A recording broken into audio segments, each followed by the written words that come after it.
Okay. Hello, everyone, and thank you so much for tuning in to the latest installment of this Writers Guild of Alberta interview series brought to you by Read Alberta. My name is Makda Mulatu, and I am so thrilled to be chatting with a very, very special guest today. Bertrand Bickersteth is in the Zoom room with me. Hey. How are you, Bertrand?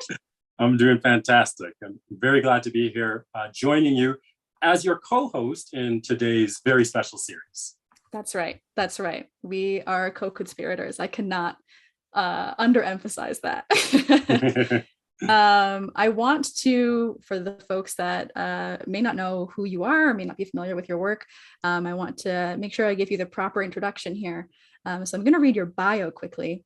So Bertrand here lives on Treaty 7 territory in Mohkinstsis, aka Calgary.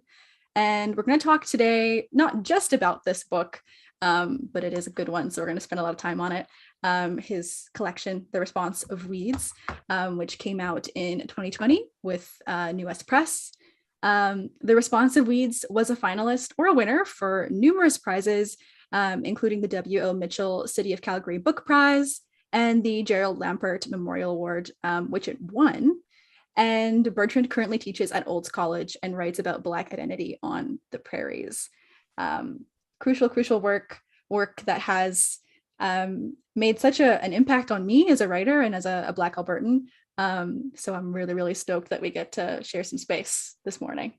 Excellent, lovely. And I would like to return the honor by introducing my co-host, Makda Mulatu. Makda is a writer, a podcaster who is living on Treaty 6 territory, which is in Amaskwaci, Waskahikan, or Edmonton. Her poetry has appeared in places like Glass Buffalo, Contemporary Verse 2, and Filling Station, all fantastic publications. And she has a flash story, Half-Life, that was shortlisted for Room's 2021 Short Forms Contest. Congratulations. Thank you. She is the media and events manager when she is trying to make money of Edmonton's Glass Bookshop, where she produces and co-hosts the podcast Glass Bookshop Radio. And it is my pleasure to introduce and to share the Zoom space with her today. Excellent. So I look forward to the conversation that we're going to have today, Makda. And although you say we're going to spend a lot of time on The Response of Weeds, I mean, we're going to spend a lot of time on a lot of things, and they're going to involve your writings as well, because as I've already pointed out to you in the green room, you know, I've read some things, and I think that there's a lot of interesting things that we could talk about, not just this one book of poetry. Of course. So, yes. So why don't I kick things off by talking a little bit about the dilemma that many of us find ourselves in, writers of color, and particularly, I think, Black writers as well. And in my experience, there's always been this struggle around what kind of writer are you exactly? I remember having creative writing classes with profs. Yes, I see the knowing smile has already come to your face. Yeah. So those of you who are not familiar with being a racialized creative writing student, you're not going to fully, though you will appreciate this, but you're not going to be able to fully anticipate this. But at some point, we are made to either claim our Blackness or we are made to account for it somehow, rather than simply being seen as or deemed as writers. And I remember one creative writing prof said to me, I really love your writing, and it seems to me it's very clear that you can write, but I don't see anything of the Black experience in your writing. Maybe you want to think about that. Yeah. And I will tell you, this was a white professor. And I'll also point out that over the summer before I took that course, I'd been thinking very deeply about what it meant for me to be a Black writer. And I had sketched out a particular approach that I thought would be innovative, but also deeply engaging in my Black experience. And the result of that approach was this very story that this white professor looked at and told me, after I had spent a lot of thought engaging my Blackness and expressing it through this story, who then told me he didn't see the Black experience in my writing. So what I want to throw out there for us to discuss is, what is this thing called being a writer versus a Black writer? And how have you, if you have explicitly had to, or how have you engaged or navigated this particularly tricky terrain that, you know, white writers just don't have to navigate? No beating around the bush, huh? We're getting right into it. Well, I'll start by saying I empathize with that story and with that experience. I only took a couple of creative writing classes during my time at the University of Alberta, and most of them were pretty positive all around. But I can definitely relate to being called out in that particular way.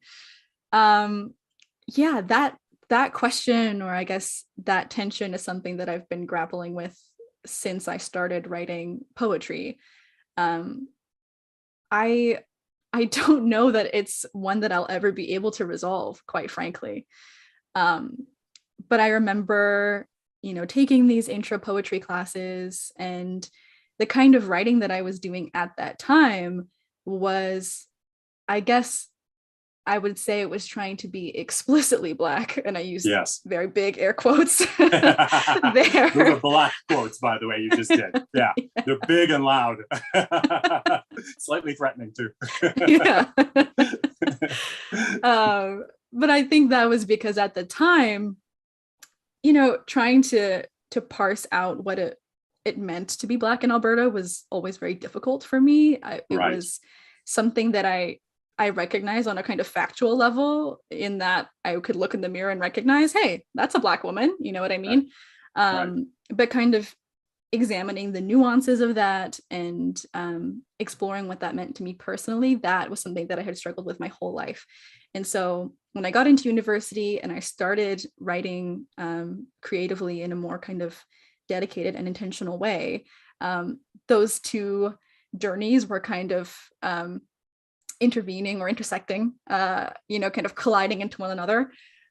So as a result, the poetry that I was trying to write was very much interested in what it meant to be Black from, I guess, what I didn't realize at the time was kind of a white gaze, a white lens.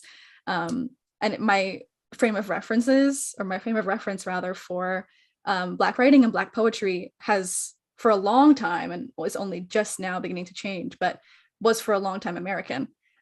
So I was looking at Black writers who I love and whose work still inspires me to this day. But I was dealing with what it meant to be Black from a uniquely American context. And so there are particular histories and experiences that, were distinct from what I was going through as a Black woman in Alberta. But that's kind of all that I was drawing from at that time. So I was writing poetry about like histories of anti-Blackness and slavery and police brutality and all these things that I had kind of observed from an outsider's perspective, and of course had left marks on me, but I didn't feel connected to in the same way. I didn't feel like I could stake a claim to that in the same way. And it was something that I really went back and forth on. And I remember I put together a portfolio in one of my classes towards the end of the semester where I was asking these exact questions, like, how can I call myself a Black writer if there's this disconnect? How can I actually extend the things that I'm writing about beyond suffering and beyond pain?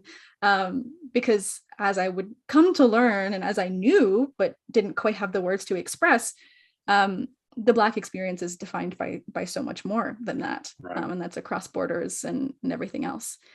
I remember going to an event around the same time where I met Nisha Patel in person, and that's wonderful a writer, person, love her. Just the best. Absolutely, yeah. And I had known her work and loved it, but I didn't know her at that time, so I was very lucky to run into her there. And we got into this conversation about writing, and I brought this up, how I was kind of struggling in my classes with this impulse to, write what I called explicitly Black poems, or just write about literally anything else. And something that Nisha told me that I have never forgotten is that you can write about whatever you want. You can write a poem about an orange and it would still be a Black poem because you wrote it. You could write a poem about your car and it would still be a Black poem because you wrote it. And same thing with all the other monikers, whether it's like a feminist poem or a Black feminist poem or whatever else you want to, add there. All of those things are what they are because you are the person writing it. Right. Yeah. And that was such a liberating thing for me. Not that it, undid all of the all of the doubt and all of the worry and all that kind of stuff, but it definitely did just free up some space for me creatively and emotionally to kind of just not worry so much about how I'm categorizing myself and my writing, and just make good work and work that I can be proud of. Slow clap. Fantastic. Yeah, absolutely. Yeah, on the nose, 100%. And by the way, Makda, I think that many people listening to this who might be Black writers or aspiring Black writers or writers of color, they're going to feel very, very heartened by what you just said, because a lot of people don't realize that you can just write, and that Blackness is not something that has to inherently come from inside of you so that other people recognize it in this very recognizable way that we've learned through TV and pop culture and things like that. But that you simply need to be you, and the rest will take care of itself. And I think that you actually addressed this right at the very beginning of your response to this, when you said that, you don't really know how to resolve that question. It's been a question that you've been dealing with all your life, essentially, your writing life. It's a deep question. And I think that that is an accurate way of contextualizing it, because the truth is, when we are made to feel that we have to confront this feeling, it's because of something exterior to us. It is, again, that being placed in a particular box beyond our control, essentially. And I think the most valuable lesson that you've just helped to express is that it's not for someone else to tell you who you are, right? It's not. Yeah. It is for you to explore yourself through your writing or through whatever it is. And that is your most authentic self right there. So wonderful, wonderful answer. Thank you, Makda. Thank you, Nisha. Wow. All right. She's not even here and she's providing wisdom. Excellent. I know. Yeah. Phenomenal. So that is a question that I have struggled with all my life. And of course, when I wrote The Responsive Weeds, it was actually at the top of mind for me there. Both the question of how explicit do I make the Blackness in my poems, as well as, well, what is my particular Blackness? Since, I'm not from Harlem, right? I don't have the same kind of direct access or inheritance to African-American history. I have American family, and I see how they are African-American, in ways that I am not, because I'm Canadian. Yeah. Right. And so those two things were always at top of mind for me. And I think that the response of simply writing from yourself, simply writing how you are, who you are, is enough. And I eventually got there in writing the poems of The Responsive Weeds. But I do also want to say that multiplicity forms and can form a legitimate part of our writing identities, particularly those of us who are racialized or Black. And so, yeah, sometimes we can access that African-American history in legitimate ways. After all, much of what happened in the United States also happened in Canada, but Canadians just don't like to look at it, or they've erased it or whitewashed it or whatever. On top of that, the histories of the two nations are literally connected to each other. There was slavery in Canada, there was slavery in the United States. We happened to abolish it slightly sooner, and so there was Underground Railroad and things like that into Canada. but there were many relationships established between the nations that essentially blurred the borders. And so our histories are actually also shared, and our Black histories are also shared as well. So at times we can legitimately access that. But at other times, we have our own things that we can address. And some of that has to do with a kind of, I almost want to say militancy. And this is just my word for it. Maybe it's more accurate to call it a sort of critique. And in part, this is also what I wanted to do in the response of Weeds. So we are here too. We have been here for centuries. There is a history of us here, but quote unquote, you guys just don't know about it, right? And so in part, the role that we can play in our writing is to assert presence, as you pointed out as well. Yeah. And simply in doing that, and here's where I'm going to tie it all back to what you just talked about. I'm hooked. I'm waiting. Simply in writing, as Nisha said, we are asserting our presence. And in that sense, it doesn't matter how we assert our Blackness or what that Blackness is. That Blackness is our Blackness simply because we are writing. Writing is an arena that has historically and traditionally been denied to Blackness. When people think about Black people, they think about athletes and the funny people and criminals and things like that. They don't think about writers and intellects and things like that. So the very act of writing imposes or critiques that view of us, that limiting view of us. And therefore, simply to write is to assert our presence. And that's why I think that what Nisha and what you have just said is extremely valuable. We don't have to be worrying about our Blackness. We just write, right? Absolutely. Yeah, I mean, I truly couldn't have put it any better. And I think, well, I see we're going to have to rename this podcast to Preaching to the Choir or something like that. Or, the club of slapping each other on the back. I don't know. Yeah, I think it's also one of those things where all of that reminds me that, I think it's important not to take myself too seriously, but it is crucial that I take the work seriously. Very well. Yeah. Because, I don't necessarily prescribe to the idea of kind of making art for art's sake, although that sounds great in theory. Yeah. But I think, there's a purpose that has to be addressed and has to be answered to. And all of that is always on my mind, without putting too much pressure on myself, without putting too much pressure on other Black folks, on other folks that exist at multiple different intersecting identities, Right. But it is, I think, something that connects us all to each other, and also creates a kind of forward momentum with the work that is so crucial, like an energy, that can't quite be described or characterized in a tangible way. Right. Listen, since you just brought up art for art's sake, this reminds me of, and the importance of your work.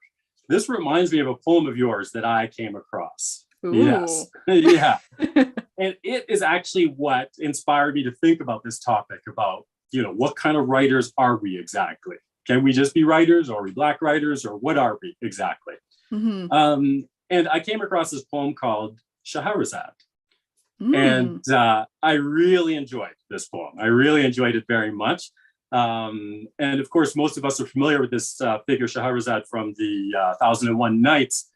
She is the character who actually stymies the king who's been killing all these women because he can't trust them, essentially.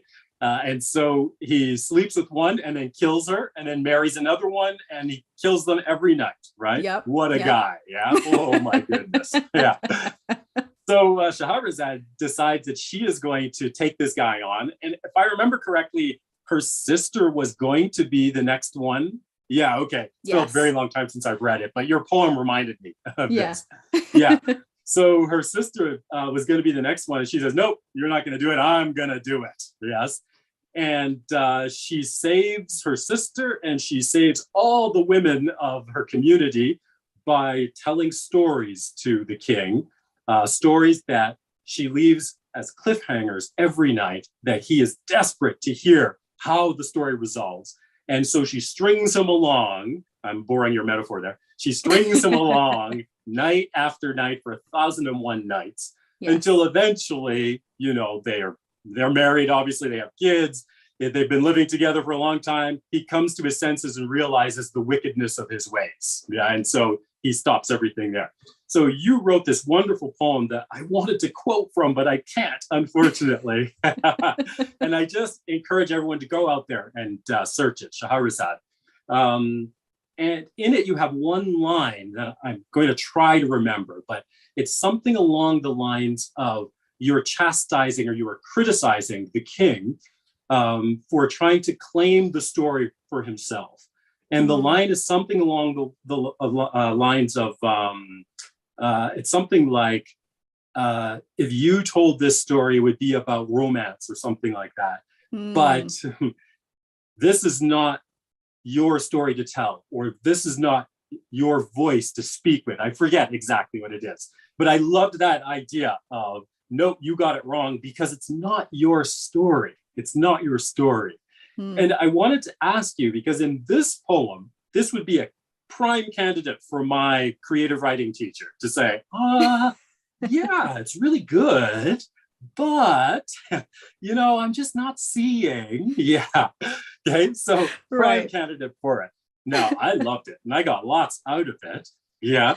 Why don't you tell me, or tell my creative writing teacher,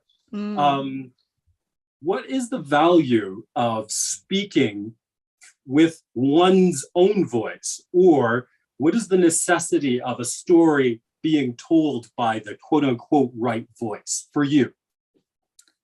And you can answer that through your poem if you'd like to. And I can entice people to go and read it. I didn't know which poem you were going to reference. So that was a surprising one. I loved it. I got to pull it up now and see what the exact quote is. Yeah. What a great question. I think I would say for me, writing from what I would call my own voice was not something that came naturally at first. Like, it was a thing that had to be found, in part because, I started writing young, and as you get older, you learn more about yourself, you're growing and changing all the time, et cetera, et cetera. But also because when I first started writing, I was both consciously and subconsciously kind of mimicking other writers that I was reading and kind of saw around me, for better or for worse, and so it took me a long time to be able to divorce what was theirs from what was mine. Not to say that there aren't things that are borrowed, or that line is this very, crystal clear, definitive thing. But it took some time for me to be able to kind of parse through all of that. It strikes me as a natural process, by the way. I mean, I think we all go through that. Yeah, absolutely. And I think that's also the benefit of writing, just generally writing as often and as much as possible, and also reading as often as much as possible, and as widely as possible. So that's kind of, it started from a very uncertain place. But then kind of just thinking about my life outside of writing, and the kinds of experiences I was having out in the world, there were so few opportunities for me to exercise my voice in meaningful ways. And, on any given day, that can be due to a number of things, more likely a combination of things, right? I'm young, I'm a woman, I'm Black, all of those things kind of contribute to a silencing of sorts, or being made invisible in certain ways. And I don't think I really realized the extent to which that was happening until I got older and was able to kind of name it as such.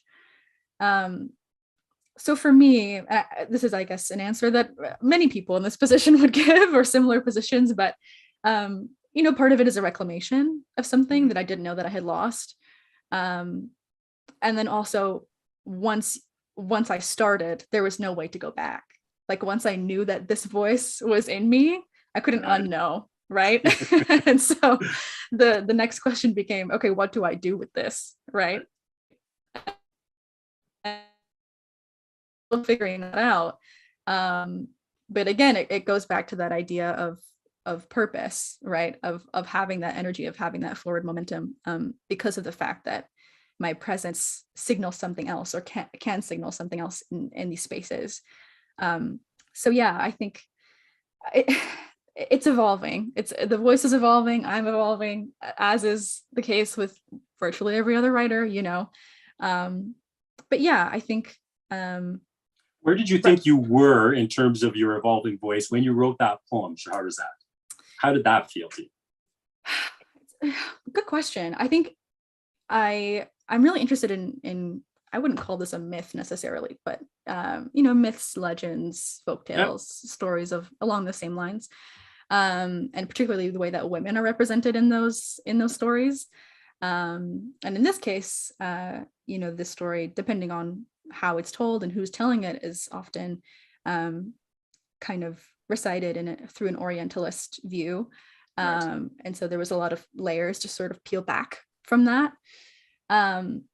So I was challenging myself, one, to write about something that was not directly related to Blackness, right? But also could be tied to it in ways big and small, seen and unseen. And I think one of the difficult things for me about writing through or around or within myth and legend is not just like retelling the story, just like recounting the same details over and over and over again. Because, you know, if people wanted that, they would go read the original work. That's not what I'm here to do. So yeah, it was a piece that I actually really hesitated like sending out to folks, because I didn't know if I had accomplished that to the extent that I wanted to.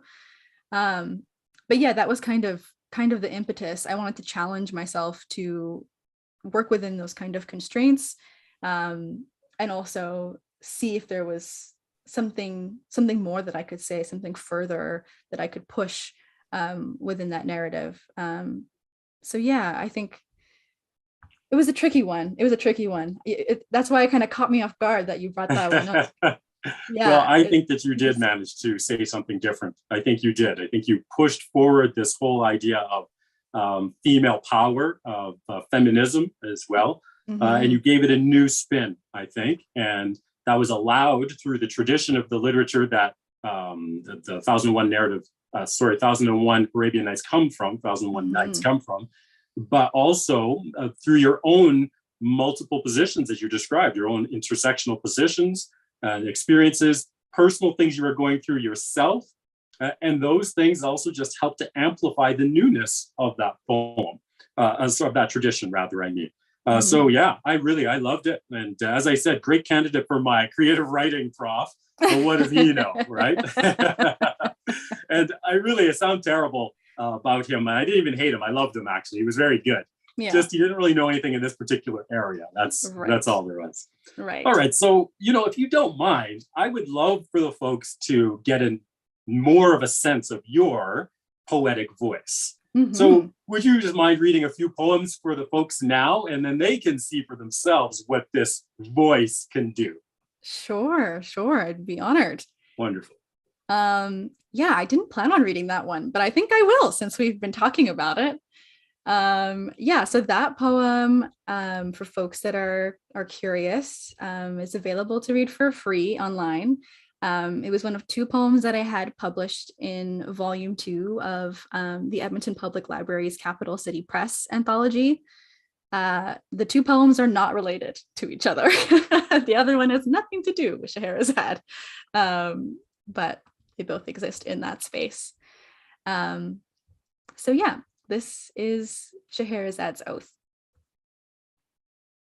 It only took 27 days for the skin of your hands to forget the imprint of each strike.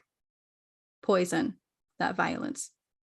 I will sit slick in my sister's wet terror, unspool it over 1,000 nights. Time never antidote enough. My tongue is a thread longing to be pulled. No hands are as deft as my own, so turn around, heed this flare. All roads lead back to the story. Selective memory finds no safety here. Though the women were yours, if only for their bared throats, the sacrifice. The story belongs to us and us alone.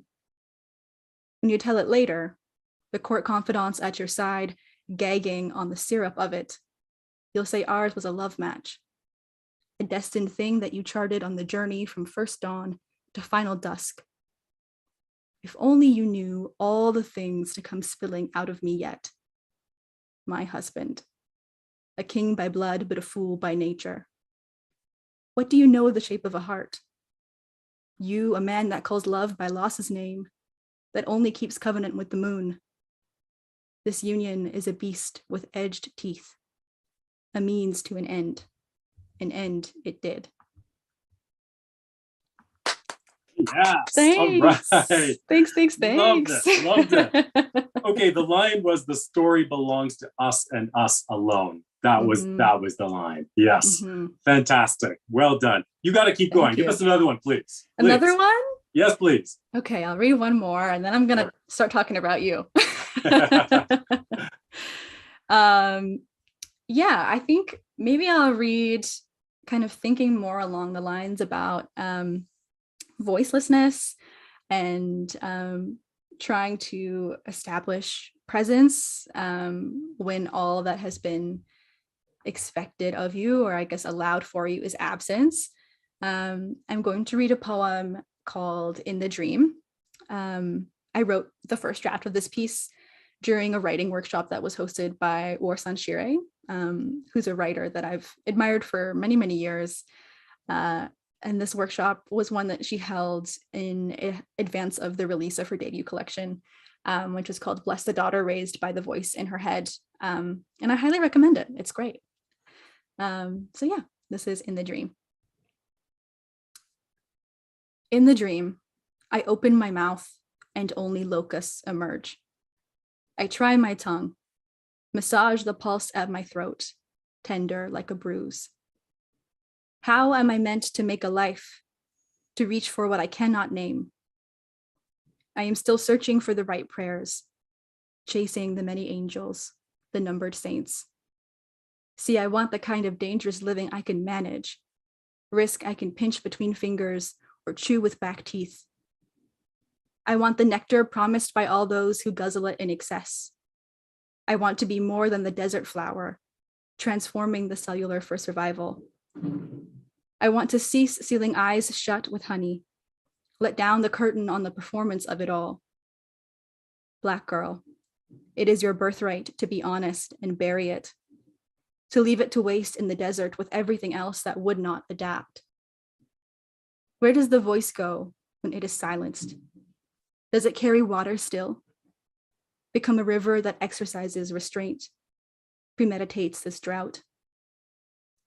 In the dream, I open my mouth, and even here, I am mute. Wow, very poignant. Wow, very. In the Dream, Makda Mulatu. Wow, well done, well done. Thank you. Yeah, that's beautiful. You know, folks, I'm sorry if I've been just gushing so much over this poet, but you know, they told me this was going to be an emerging poet that I'm dealing with here, and if this is very emerging, much is. Yeah, this is very scary. Like, honestly, that's fantastic. All I can do is just encourage everyone to watch out for you, because clearly stuff is coming. And if there's time for us later on, we will talk a little bit about creating a collection from individual poems. But I look forward to your collection when it comes out, because you clearly have a thoughtful, mature voice that is going somewhere, clearly. So yeah, thank you for that. Lovely. That's so Lovely. kind, so generous. Thank you so much. Oh, no problem at all. I just say it how I see it. That's it. Thank you. No, that really does mean a lot, especially considering just how much I loved and resonated with The Responsive Weeds. I honestly don't even know where to start. It's such a rich text, There are so many places that we could go. But I suppose I want to start maybe with the time in which this book came out into the world. Now, no author can really control when their books are released. But yours was released in April 2020, which was kind of the last quiet moment in what would be a very eventful year in terms of the conversations that we were having around racial justice and anti-Black racism and so many other things. I'm so curious, like, given the fact that we've talked a little bit about how, oftentimes our frame of reference as Canadians for what we call the Black experience is actually very much American. I'm really curious as to how you felt about this book coming out at that time, when, again, the news was, for the most part, coming out of America, reverberating back into Canada in ways that were both, I'll say, productive and potentially promising, and also ways that were not so much either of those things.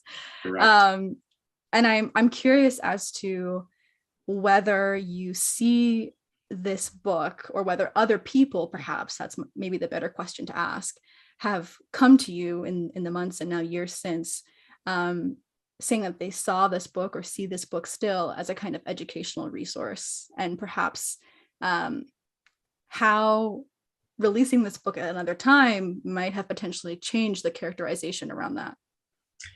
Yeah, all excellent questions in there. So I'll begin with the timing of the release of the book. Of course, as you just finished saying, we can't choose the circumstances in which our books will be released. They're just released when they're released, and circumstances take over from there. So I will tell you something that I only shared with one other person. And I don't know why I'm choosing this moment to bring it out.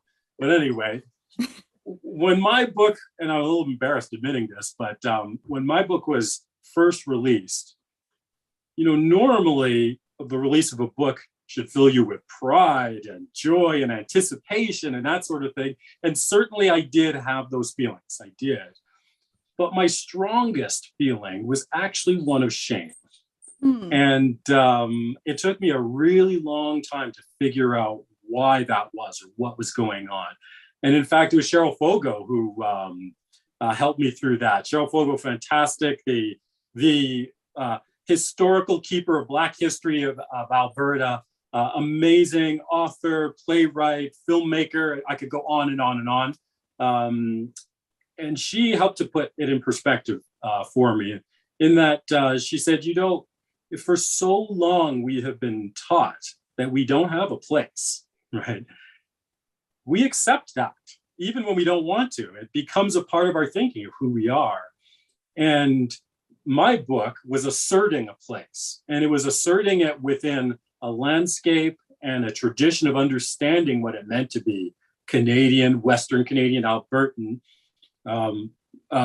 asserting it against that landscape in a way that challenged it very strongly. And I think I was unconsciously feeling the burden of my upbringing, I believe, where I'm not supposed to stand out. I'm not supposed to say bad things, that kind of thing. Yeah. I don't know about you, but when I was young, I was always in trouble at school. That was my role. I was always at the principal's office and that sort of thing. And now looking back, I see, I really wasn't a bad kid. I really wasn't, right? Yeah, but there are certain scripts that get written for you. And I think the script of shame is also one that was written for me. So it took me a long time to work my way through it, but that's what I felt. And so then when June rolls around and everyone is, confessing that they can do better and, saying we've got to change things now. And yes, Canada's just as bad as the US. And, all these things that we have known our entire lives, but suddenly have now become novel because, yes, there was a tragedy in the United States that people could not ignore anymore. But in our own Canadian way, we embraced it up here. And during that time, I did feel much more visible than I have before. Not in a good way, I will say. I wouldn't even say in a bad way, but this is something I'm sure you can relate to. You know, blackness in Canada is either invisible or hyper visible, right? Yeah. Yep. You can't just be a human. You can't just be a person who feels love or boredom or, you know, has plans for retirement or anything like that. You just can't have that, right? It's one or the other. And so during that period, June 2020 into the summer of 2020, I felt hyper visible. And I remember once I was walking my dog through the dog park. And I will tell you, the dog park is a weird space for me anyway. I get weird looks all the time in the dog park, right? Startled, weird, just weirdness. Yeah. And so this was just one more opportunity for me to, well, not an opportunity. This just heightened it. This made it, it took it to the nth degree, essentially. Yeah. And I remember walking through the park at one point and thinking to myself, wow, you know, I love city environments because I can feel anonymous in city environments. Yeah. And I actually spent some of my childhood in a small town. I actually graduated from Olds, Alberta, small town. And you can't feel anonymous as a racialized person in a small town. You are the Black person in that town, right? You are the Black student in the school. And that's obviously comes with its trauma as well. And so for me, the city has always been a place where I can just escape into anonymity. But there I was in the park, out in nature, where I normally feel quite nice, quite good, feeling hyper visible. And I didn't speak to anyone. I didn't look at anyone. I don't know that anyone was looking at me, but I know I was hyper visible at that time. So it was a very, I don't even think I have the word for it, to be honest. I'm struggling for the word. Unique period for me. Now, at the same time, I was aware that I had just published this book of poems. It had received an early review from Quill and Choir. It was a starred review, and so it was good. And I felt, yeah, that's great, right? But I thought that was going to be the extent of it. You know, I thought Quill and Choir starred review, and I was happy with that. Good enough, right? But I think that I benefited from the moment, the 2020 moment. And I think because so many people were committed to doing better and learning more about the histories they've avoided and things like that, they were looking, I think. And I think that my book benefited from that. Now, as I told you, I was still working through shame. And so in part, that just fueled the shame as well. It just made me feel like, you know, more of an imposter and that sort of thing. Nevertheless, I've now come to the position that because you cannot control the circumstances when your books are released, just like you cannot control the circumstances of the color of your skin, the parents you're born to, or the city or the country you were born in, and the language you inherit, all those things, I refuse to let that circumstance dictate my emotional experience of the book and my view of what could be seen as its value. And so when people started to ask me to come and talk and to give poetry readings and things like that, I accepted all of that, and I chose not to think of it as just a response to the summer of 2020, though I know that that was a part of their response as well. I know. I just chose to decide that, well, maybe this will just be a springboard and they'll carry on thinking about these things in the future. Excuse me. Now, the last part of your question had to do with how the book would be viewed as like an educational resource, and maybe the summer of 2020 and George Floyd, which I've been avoiding actually using his name, but let me just say, yeah, that's what it was. It was the George Floyd moment that we had, might have contributed to. And here is one area where I actually do feel confident that it would not have mattered either way, because I am an educator and I generally have a sort of educational or educating perspective. I love to learn. I am a researcher. I studied Black history for a long time because, as you well know, we're not taught any of it. And so part of my goal was to make a text, a collection of poems that could edify both artistically and educationally. And I feel as though I did succeed in that. Now, my instinct was not always spot on in this matter. And so here I want to credit my editor, because I thought the poems themselves would just manage this. But my editor said, you're probably a better Black historian than every single person who's going to read your book. So you might want to guide them through some of these things here. Maybe a list at the beginning, just indicating some. I'm like, a list? What? Nobody needs that. Don't just read the poems, right? It's like, just think about it, right? So I thought of it, and I realized, no, he's exactly right. If I had to study these things to discover them, no one's going to know a lot of the things that I'm mentioning in here in terms of the history. Now, the lived experience of Blackness, I knew that many people would be able to connect with that, and I wanted them to connect with that, which is why the dedication at the beginning is to all of those who've ever had to grapple with that question, where are you from? Okay, because we've all had to grapple with that question. So I did think that it was always going to be seen as an educational text. And I'm happy that it has been seen that way. And I hope that it will have lasting value for that. I could keep going, but I'll stop there, because that's enough from your excellent question. Yeah, great question. Very scatterbrained question. Thank you for collecting all the threads that I just scattered amongst this conversation. Well, speaking of scattering, I wonder if this is a good opportunity maybe to talk about bringing different poems together into a collection and that process. And I don't know how it went for you, but for me, my English degree came in handy here, honestly. And I can just say very simply, I had written about 200 poems. And before I realized that, you probably should put this together into something. And so in English Lit, you were taught how to read texts, how to find themes, and to draw out significance. So that's what I did. I looked through all those poems and I asked myself, what do I see here? And I saw 4 very powerful themes emerging. Themes having to do with my biography, having to do with the geography of the landscape, having to do with the history, and having to do with Blackness. And so I just gathered those all together, and then the poems that were the most expressive of those, I grouped together. They all overlapped, of course. Yeah. And I grouped them into sections that way. And that's essentially how I did the book, the collection itself. So very straightforward. Yeah. So how about you? You're working on things right now. What does the process look like for you? Yeah, it's so interesting. You make it sound so straightforward. Because I was really curious if, and I will answer your question in a moment, but I was really curious to see whether or not there were ever more than 4 sections, or if you had ever planned on kind of organizing the book beyond those 4 themes that you just mentioned, or was it just kind of like that clear or that immediately apparent when you kind of looked at everything? Once I had parsed through everything and came up with my themes, 4 was the natural number, and I landed on it and I stuck with it. So there was never anything less or more at that point. Yeah.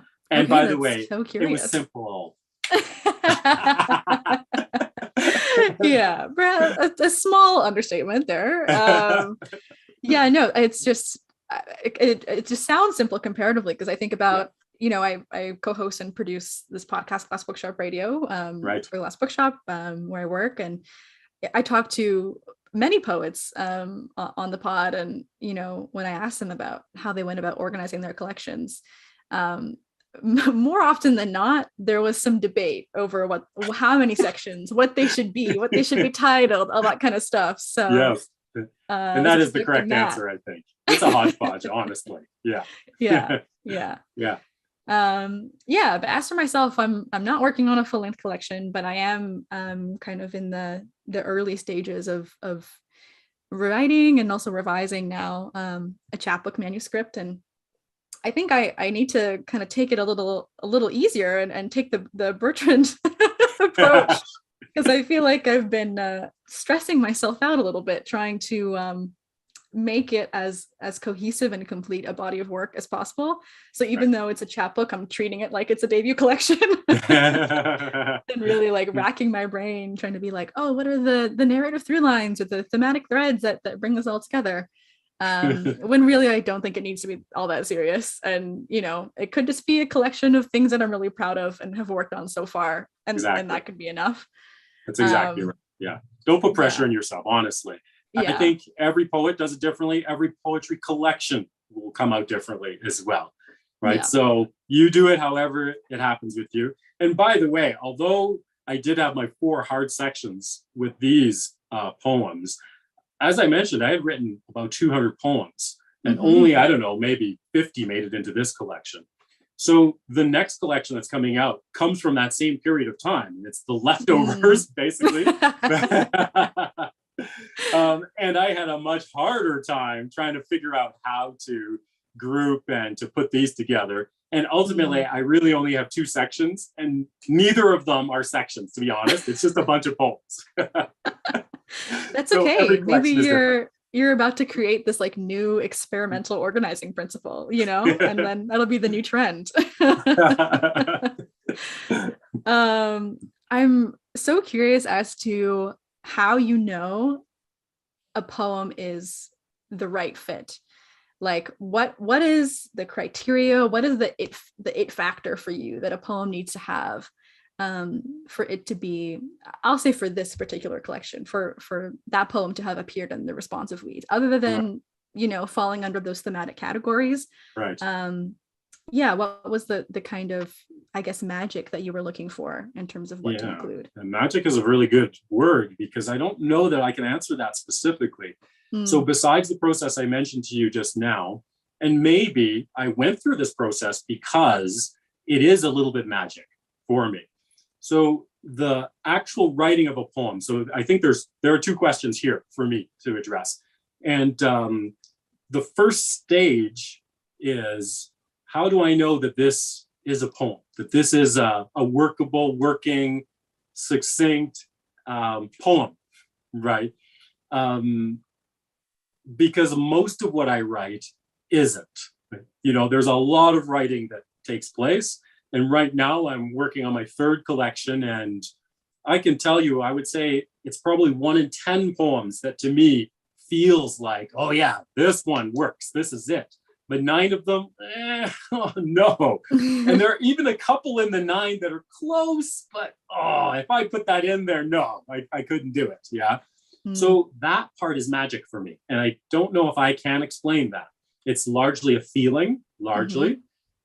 Also, I guess I will go back to English degree. So, you know, you poets out there who have English degrees, and most of us do, because what the heck, right? Because no job. The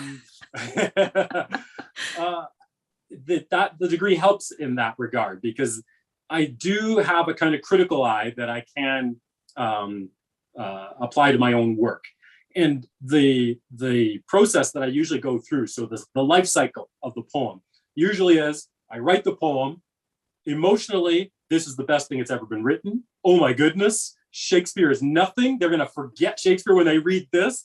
I can't believe it's taken me so long to come up with such genius. Wow, I'm going to put this out tomorrow, right? The next day, I look at it and I notice, oh, wait a minute. There is that. That's not quite so good. Okay. Ooh, and there's that. Ooh, and ooh. And, you know, by the end of the day, I realized that it's like the worst thing I've ever written, right? Not even close to the best. Okay. And so then it's just start again. And I go on to the next poem, or I keep reworking this one. But sometimes it's not even worth reworking poems, for me anyway. Now, that comes down to the type of poetry. Okay, so I was writing, and have been writing up until now, these kind of short lyrics is what I was writing, these lyrical poems. Okay, and those have to kind of speak like a song almost. They have to strike an emotional chord. Look at me and all the music metaphors I'm using. They have to strike a particular chord, and it has to be impactful in the moment. Yeah. And so it's pretty straightforward to feel if it works or not right away. And if you're trying too hard with that sort of thing, it's like writing a bad pop song, right? It just, you hear all of the bad cliches going through it, and, you know, and that's just a little bit too much Drake and a little bit not enough, I don't know, Chuck D, whatever, right? Okay. I mean, you feel it all, but neither of them should be as visible, right? It should be you. It should be you. So I can feel it right away. And normally I don't really rework my poems too much unless it feels close. If it feels close, then I will rework it and rework it. And after a while, either I'll feel that satisfaction, like, yeah, that does it for sure, or I'll just quit and move on to another poem. So I guess part of the magic is in how does a lyric land? How does the language land?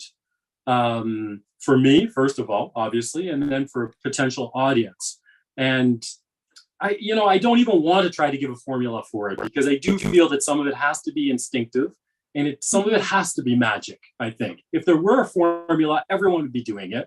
And everyone is not doing it because it's hard. Yeah. So there's that first part, how to make the poem work. And then the second part is the process that I mentioned to you. Once you've got workable poems, now it's a matter of using that English degree, kicking it into gear, right? Finding themes, pulling them out, seeing what you see there. And now not really trying to make things really forced into play, but just seeing what's there. And then maybe drawing a little bit of that out a little bit more.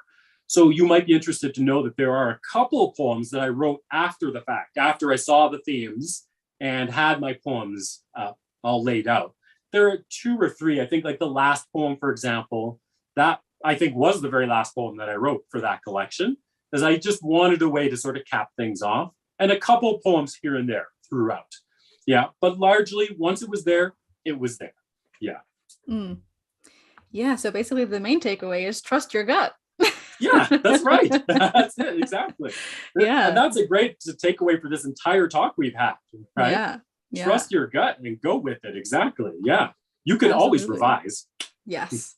Yes. That intuition, it's there and it's telling you something. It's up to you to listen. That's for sure. Exactly. Yes. Yeah. And I think you gave the best advice earlier on already, right? If you want to write, then you have to write. So write a lot, write many different genres if you can, write as widely as you can, as often as you can, and read a lot. Read as widely as you can, as many different genres, and apply both of those things as rigorously and as in as a disciplined manner as you can. And that gets you there. So if you do all of that, you can trust your gut. You can at that point. Yeah. Absolutely. For sure. We're coming kind of to the close of our conversation here, but I do have one more question, and then I'm going to invite you to read. No problem. I like that you kind of brought up all these music metaphors, because I was thinking a lot about music and musicality as I was rereading your book in anticipation of our conversation today. I really, really admire writers like yourself who, as articulated in your last response, and also just as I can tell from reading your work, are devoted to language, like at the level of the letter. Like everything is so intentional and precise. And I can really hear that and feel that as I read, because of the musicality of the work. There's a lot of call and response, which I love, both in individual poems themselves and then also across different sections of the collection, which is great. And kind of calling back to, this Black musical tradition that exists in so many different places and times throughout history. But then there's also like a lot of great internal rhymes and things that kind of, just call back and forth to one another, like even within a line or a stanza. I'm not a writer who at this point in my writing career works that way. So much of it is what you're talking about, feeling for me, as opposed to sound, or looking at language at a technical level. So I'm really curious, like, as to how you connect to this idea of musicality, and how that, played a part in you crafting this book. Yeah, love that question. Music plays a huge role in my life in general. I love music. I listen to it all the time. I never formally was trained in music, but I taught myself guitar when I was younger. I don't play it anymore. I'm crap. I taught myself piano. I've got 2 pianos in this room. I love playing them. Nice. Again, I'm crap, but I love it. It's through the love of it. My son is a musician. He's a drummer. My sister is a musician. She was trained as an opera singer, and now she does other things as well. She lives in Toronto. Look her up, folks. Nima Bickersteth. She's there working on stuff. Shout out. Yeah. So music is super important to me.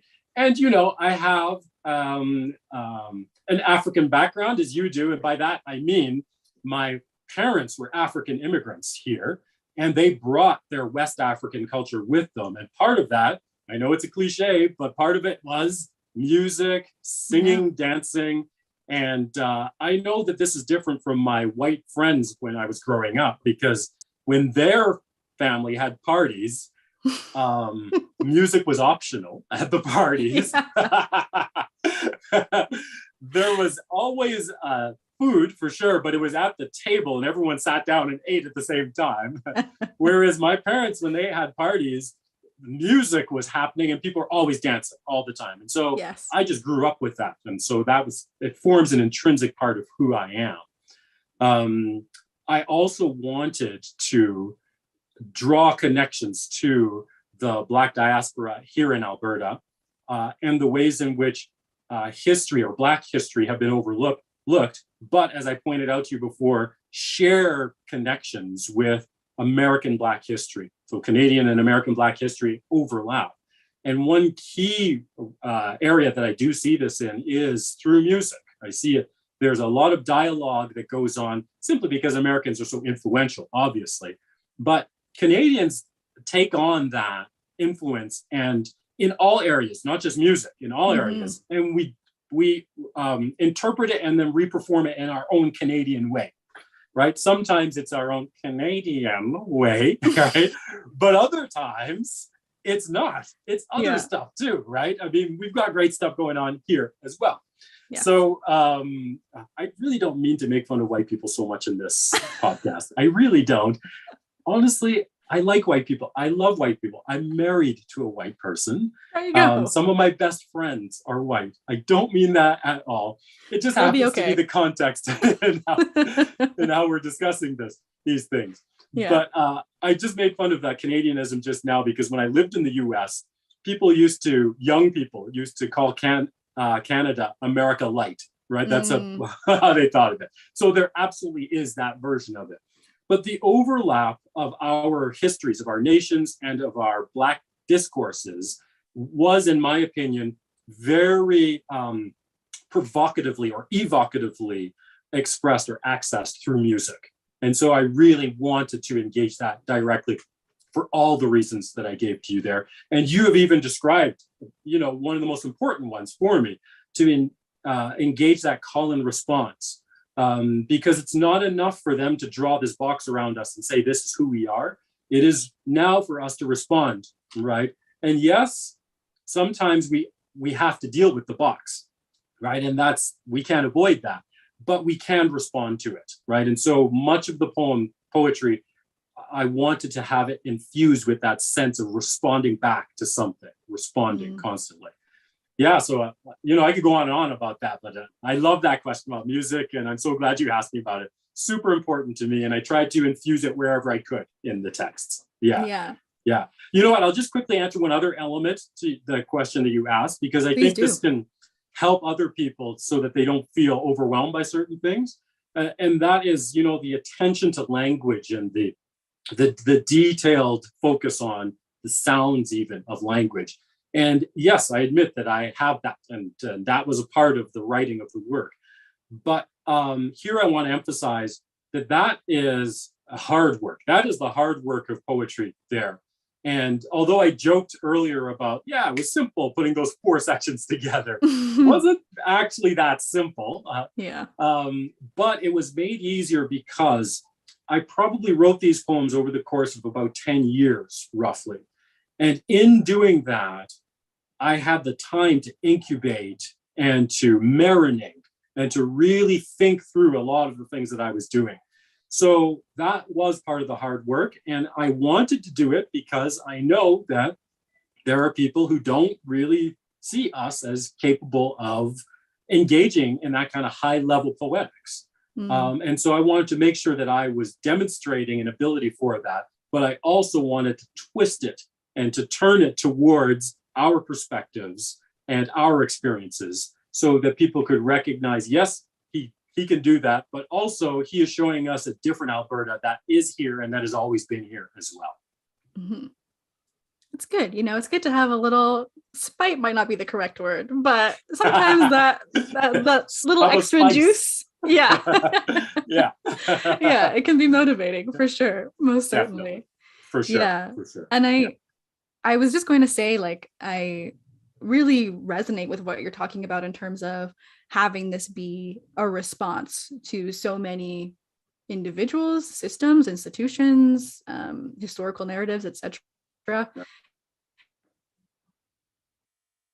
And I mean, it's right there in the title, but I would never call this book, at least I would say the first word that I would reach for is never reactionary for right. What the responsive Weeds tries to accomplish. And that's so often, I think, what stereotypically Black poetry, again, Black poetry, is characterized by as being reacting to the things that are happening to us. But even though this is concerned with response, it's about so much more than just having an answer to a question or having something to say to someone or something that poses difficulty for us in terms of the ways that we try to pursue a joyous and full life. So yeah, I certainly hope so. Yes, I certainly hope so. Yeah. I'm so grateful for all of those responses. We've kind of come to the end here, but before we peace out, I'd love to hear a couple of poems from the collection. All right. So I hadn't really planned this out very well. So the original poem I was going to read was very long. So I'm gonna change that, my long poem. I'm going to change it to a shorter one. I'll just read you two short ones here. The first one is called The Blind Man, on page 78, if you're following along. And it falls under the category of rivers, though it's not in the actual section. One of the sections of this book is called Rivers. And as I pointed out to you, several of these poems are interested in geography, but there's an overlap of history, the Black experience, and that sort of thing. So The Blind Man is a river in Alberta. That's kind of in central Alberta, and eventually I think it hooks up with the Battle, I think, and then I forget where it goes to. Okay. But this is my version of The Blind Man with different intersections in it that you'll pick up on. The Blind Man. This man slyly sidles, eyes silent, formates Pascapoo, mouths red deer, wanders, currently English, knowingly Cree, sight unsightly, swirls, swerves southward, homing in, meanders, me-ward, and swears like every gushing revisionary. I don't see color, man. And then I'll just give you one last one here, very quick. I'm just trying to figure out which one I should do. So I mentioned that these are lyrical poems that attempt to kind of re-envision the landscape of my biography, history, and that sort of thing. So this one is specific to the prairie landscape. One of the sections, actually, did I have prairies? I was going to do a section called Fields. Oh, it's called On the Prairies. Yeah, that's what it's called. And so some of the poems just look at fields and things like that. This one is called Clark Kent on the Prairies. It's the very first poem in On the Prairies. Very short one. One of my favorites. Oh, excellent. Page 31. And this is one of the first poems that I wrote for this collection. So it's almost 10 years old, this one. Wow. All right, here we are on my particular version of the Prairies. Clark Kent on the Prairies. And how about that, eh? After all, he grew up here too, or somewhere else like here. Cornfields were his playgrounds. The echoes of spaciousness were bandied about by minute wildlife in his evening experience. Sure, he could see for miles in any direction. And weren't these things our familiar too? remember kryptonite, the chronic weakness, a chunk of the past recast as the recurring question of home. There you go. My Prairies. Yeah. Both those poems have such like heavy hitters for last lines or last couplets. They just pack a real punch right at the end. Yeah, I thought of them like choruses, the ending. Mm-hmm. Yeah. Mm-hmm. Music. Yeah, for sure. Thank you so much. That was fantastic. Thank you so much for this conversation. I've loved this. I hope other people really enjoy it. I love your poems. I love your questions. I love the way you think. I think that people have got a lot to anticipate with you. Yes, it's just going to be a chapbook, sure. Yeah, but it's going to be your chapbook. And I think that people are going to love reading it for sure. Can't wait. That's so kind. Thank you so much. Thank you. And yeah, I mean, that second and third collection, when they come out, I'm going to be first in line. I'm going to make sure Glass has them ready to go. Yeah. All right. Did we mention, folks, this podcast is known as Preach to the Choir? Did we mention that? Yeah, no, thank you so much. I mean, we're so lucky to have you in this province, to have you doing the work that you do. Yeah, knowing that you're here and writing on, it's like truly so heartening for me and for so many other writers, Black and otherwise. So thank you for sharing space and time.